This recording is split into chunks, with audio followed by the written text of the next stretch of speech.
Hey everyone, welcome back to M&M PTE NAATI. This is Manmohit.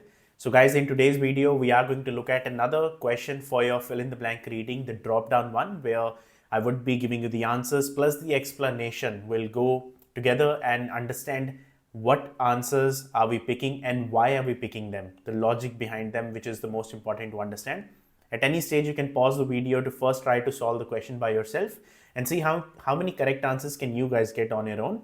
And you can even put that down in the comments below as to how many correct answers did you end up getting, and then you can follow along. Now, just before I get started, if you need online coaching and one-on-one feedback from me and Mohit for PT Academic, PT Core, Nati Hindi, Nati Punjabi or Nati Gujarati, you can always contact us on either Instagram, Facebook or WhatsApp. The links and the number is there in the description and on the screen. Let's get started with this one. Now we have got this question, and as we can see, we have got 5 blanks in it, and it's a drop down fill in the blank. Now, starting with the very first one, Jennifer Harris, a researcher at the University of Connecticut's Rudd Center for Food Policy and Obesity, has studied the impact of food advertising on children's eating something. So, we're talking about children's eating something, and food advertising is a related word. So, the options that we have is restrictions, requirements, behaviors, and references. So because we're looking at the impact of food advertising, so they're talking about either a positive impact or a negative impact, we need to pick the word that goes with the impact. Like they are looking for their eating behaviors, like how do they behave while eating.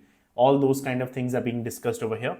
Restrictions and requirements are very generic words, like they're not really looking at the impact of food advertising and what are the requirements for it. Like when we see those ads on television, we don't look for the children's requirements and all that, right? We always look for the behavior, like how do children behave after watching a certain food advertisement is what the context is.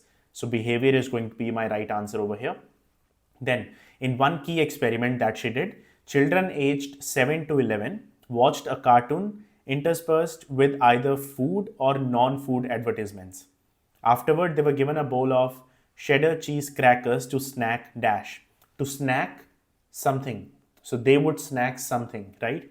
The options that we have are snack after, snack with, snack for, snack on.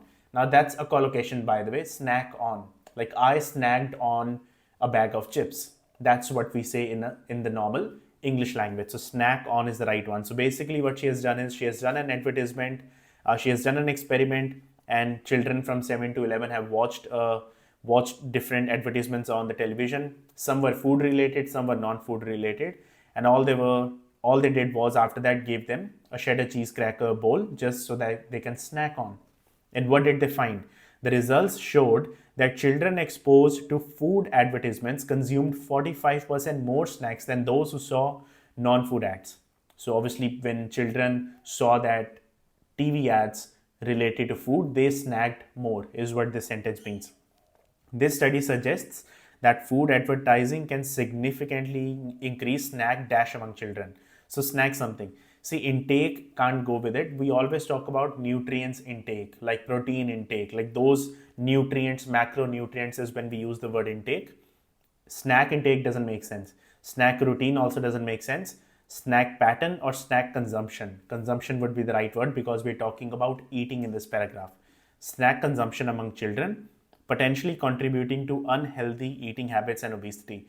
Food ads, often designed with colorful packaging and appealing characters, trigger cravings in children, making them more likely to choose unhealthy, calorie-dense snacks.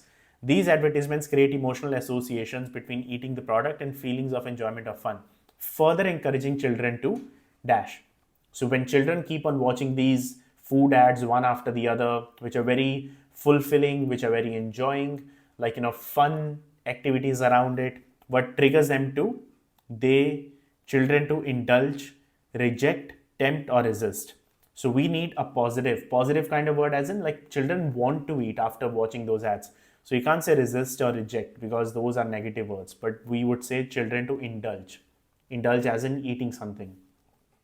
And the last one, the findings highlight the need for stricter regulations on food advertising targeting children. By reducing exposure to these ads, it may be possible to mitigate their influence and promote healthier eating dash. So something which needs to go on for a bit of time. So eating habits, eating behavior is what they're talking about. Looking at the options, eating habits, Eating status, eating trends, eating conditions does not really go with the context. Eating habits, and another one, it's a collocation. Eating habits is what they're talking about. If they gives those good ads rather than those junk food kind of ads is what they're talking about, it will promote healthier eating habits for children. So these are the correct answers. Let's have a look. Yes, these would be my right answers, and this is the reason why we are picking them. So this is what I wanted to share in this video for all these blanks. I hope it was helpful. I've got so many other videos as well on the same topic, different questions explaining the logic and reason behind why are we picking certain answers. So do watch them out as well after this. It's a complete playlist. And like I said, if you need online coaching with one-on-one feedback from me and Mohit, personally, as we give our students one-on-one feedback all 7 days a week. Every single student has their own personal Telegram group, by the way.